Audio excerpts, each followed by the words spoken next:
السلام عليكم. مسجka waxa iska leh wiilasha Soomaaliyeed ee Afrika jooga. Dhalinyarada the youth aan la hadlayaa youth dadka yar yar ee dhalinyarada ah. Fariintaan iga qaata waxaan ahay qof aad khibrad u leh wadamo badan soo martay qurbahana intaas oo sano ku nooleed. Waxaan rabaa aniga wax badan iga baran kartaan in dhalinyarada dadkii idinka horeeyay idinka ma taxadarin. Wadankii waa idinka burburiyeen. caafimaad iyo waxbarasho iyo waxaan ku leeyahay dhaqaale iyo shaqooyin midna idima siinin midna idima taagin waxa idin taageen nacayb iyo dagaal iyo waxaan ku leeyahay dad inta lagu duulo la soo dilo laandheero la isku bixiyo waxaan rabaa dadkaas inay amaan iska siisaan waxaan rabaa inaad dad noqotaan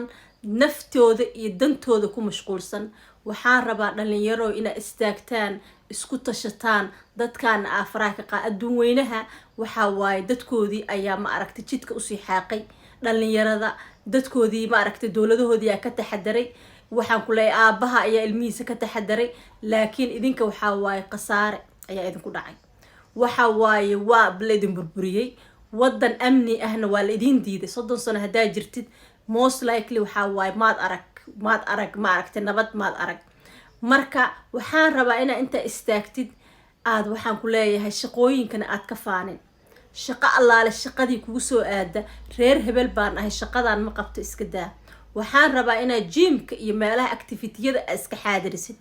waxaan rabaa in aad ka fogaatid meelaha chat-ka balwada waxaan ku leeyahay fadhi ku dirirka waqti dhumiska waxaas oo dhan isaga tag waxaan rabaa in ma aragtay marna aad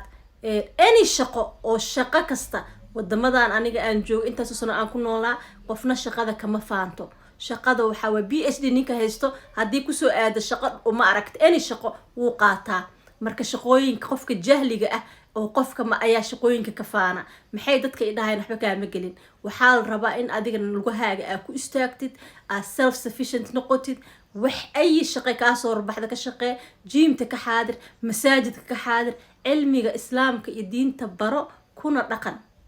lagaaga baahan yahay reer hebela aniga ahayo saan anaga sameynaayo waxa mujtamaco dhan waxay sameynayaan hadii qaldayin ha ka daba qaldin adiga naftaada ma aragtay example u noqo shalay meesha taagneed ha taagnaanin ma fahmino ha niyad jabin naftaada dhis jirkaaga dhis labiso nadaafada ku dadaal jaad iska ilaali qamre iska ilaali drugs iska ilaali waxaan ku leeyahay nin nadiif ah noqo saabarito xaas wanaagsan iyo ilmo qurux badan aa u soo saaratid adduunka meel walba aa ka joogtid hana soo tahriibin ha soo tahriibin